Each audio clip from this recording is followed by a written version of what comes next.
Merhaba Kült TV'nin araştıran insanları. Yeni bir videoyla da sizlerle birlikteyiz. Canavar bir yılan. Boyu neredeyse bir futbol sahası kadar. Geçmiş yıllarda helikoptere saldırmaya çalışırken fotoğrafları çekildi. Bu canavar yılanın ne kadar büyük olduğu ise derinlemesine bir analiz sonucunda anlaşılabildi.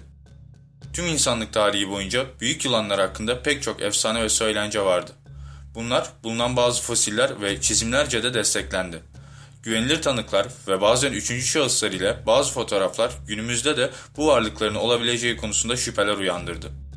İkinci Dünya Savaşı boyunca İngiliz Hava Kuvvetleri'ne Belçika avcı uçağı Skardon lideri bir pilot 6 düşman uçağı düşürüp 44 önemli yere sorti yaptıktan sonra albay rütbesine yükseltildi. Ve başarısı sonucu uçan aç ödülünü aldı. Savaştan sonra bombardıman uçaklarının gece uçan komutasını aldı. Topluluk halinde uçan bu bölük Belçika filosu olarak Kongo'nun üzerinde uçuyordu. Böylesine bir insanın verdiği rapor ise gerçekten de ciddiye alınması gereken bir şeydi.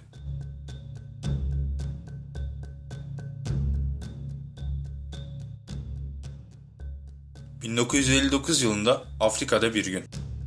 Bir helikopter görevini tamamladıktan sonra hava üssüne giden yolda. Albay garip bir kitleyi yılana benzeterek şaşırdı. Arazi boyunca onun yolu sardığını görünce onu daha iyi görebilmek adına daireler çizmeye başladı. Helikopterin içindeki mürettebattan biri fotoğraf çekmek için hamle yaptı. O yükseklikte yaklaşık 500 feet uzunluğunda görünen canavar dev yılan ise izlendiğini anladı ve geri çekilir gibi toplanmaya başladı. Helikoptere doğru birkaç defa uzanarak hamle yaptı. Tecrübeli pilot ise bu sırada yükseldi. Bu canavar dev yılanı bulunduğu yerdeki haliyle 50 ayak uzunluğunda belki daha fazla olabileceğini söyledi. Guinness Rekorlar kitabına göre şimdiye kadar ölçülen en uzun yılanın uzunluğu 10 metredir. Dünyanın en büyük yılanı olan Titan Oba'nın boyu ise 13 metredir. Daha sonra bu dev yılan hakkında raporlar çıkmaya başladı. Özellikle Kamina bölgesi diye bilinen yerde sıkça görüldü.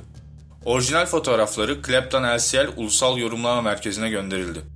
Gönderilen 4. fotoğrafta yılan tümüyle alt kısımdaki arazi ile birlikte görülmekte. Kaydeden kameranın marka ve modeli resmin altında işlenmiş durumda. Mektupta belirtilen önemli noktalardan biri de resimde görülen termit yuvaları olduğu. Bu onların ne demek olduğunu bilmeyen biri için kafa karıştırıcı olabilir.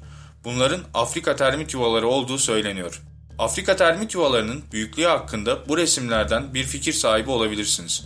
Bunlar kesinlikle büyük ve tanımlanabilir şekiller. Mektupta üst kısımda bu termit yuvalarının ve gölgelerinin görüldüğü belirtilmekte ve en üstteki kesitin bir sütun gibi dairesel olduğu ve bu sonuçlar dahilinde bunların ne kadar büyük olduğunu tahmin edebilirsiniz. Bu termit yuvaları neredeyse bir insanın 2 ya da 3 katı büyüklüğündedir. Bu da 1,5 fit ya da 4,5 metre uzunluk yapar. Eğer bir ölçeklendirme yaparsak yılanın olduğu yerden ne kadar uzun olduğunu söyleyebiliriz. Yılanın boyunu bir yerden bir yere diğerine 13 termit yuvası kadar uzunluk yapmakta. Bu da kaba bir hesapla 195 fit ya da 59,5 metreye tekabül etmektedir. Gelen mektupta da yaklaşık 200 fit olduğu yazmakta. Yani soyu tükenmiş ve dünyada yaşamış bilinen en büyük yılan olan Titan Oba'dan 5 kat daha büyük. Bu raporlardan başka raporlarda bulunmaktadır. Kongo bu açıdan dev yılanlar ve daha birçok bilinmeyen canlı için bir yaşam alanı oluşturmaktadır.